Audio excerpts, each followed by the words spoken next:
இந்த வீடியோவில் வான்கோழிக்கு சளி மருந்து எப்படி கொடுக்க போகிறதுன்னு தான் பார்க்க போகிறோம். பாருங்கள், மூக்கில் வந்து ரொம்ப சளியாக இருக்குது. இதெல்லாம் மூச்சு கூட விட முடியல. அதே மாதிரி வாய்க்குள்ளேயும் ரொம்ப சளி, அதால் எதுவுமே முழுங்கவே முடியலை. அதனால் பார்த்திங்கன்னா மூச்சு விட முடியாதனால அந்த தொண்டை கீழே வந்து அந்த பலூன் மாதிரி வீங்கி இருக்குது. சளி வந்து ரொம்ப ஆகிட்டு, அதனால் கீழே வந்து தாடை பகுதியில் பார்த்திங்கன்னா பலூன் மாதிரி வீங்கி இருக்குது. அதே மாதிரி கன்னத்துலேயும் வந்து வீங்கியிருக்கும், பலூன் மாதிரி 2 பக்கமும் வீங்கிடும் சில வான்கோழிகளுக்கு. இதுக்கு வந்து இந்த மாதிரி இருக்குது. என்னென்ன மருந்து கொடுக்க போகலான்னு பார்ப்போம் வாங்க.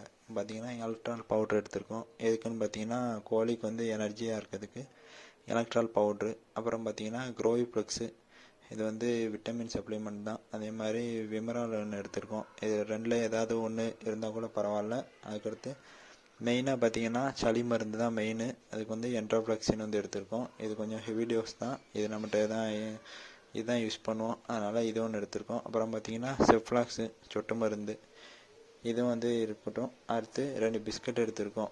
எதுக்குன்னு பார்ப்போம் வாங்க. அடுத்து பார்த்தீங்கன்னா டெட்ராசைக்ளின் பவுடரு, இதையும் நம்ம சேர்த்து தான் மருந்து மிக்ஸ் பண்ணி கோழி கொடுக்க போகிறோம்.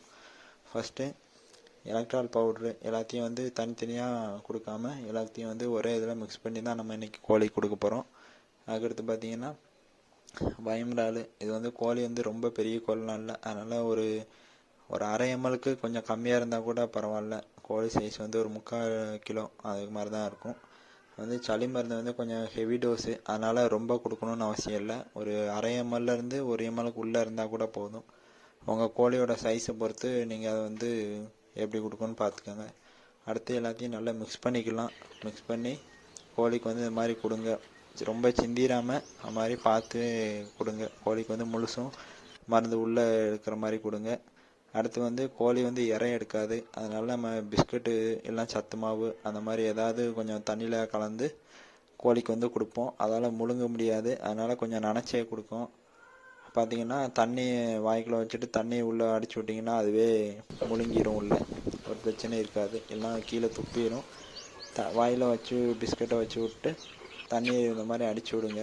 அடுத்து பார்த்திங்கன்னா சொட்டு மருந்து கண்ணில் எதுக்கு ஊற்றணுன்னா கண்ணை வந்து பாதிக்கும். சளி வந்துச்சுன்னா கண் வந்து தெரியாமல் போயிடும். அதனால் ஒரு 2 சொட்டு வந்து கோழிகளுக்கு 2 பக்கம் கண்ணிலையும் விடுவோம்.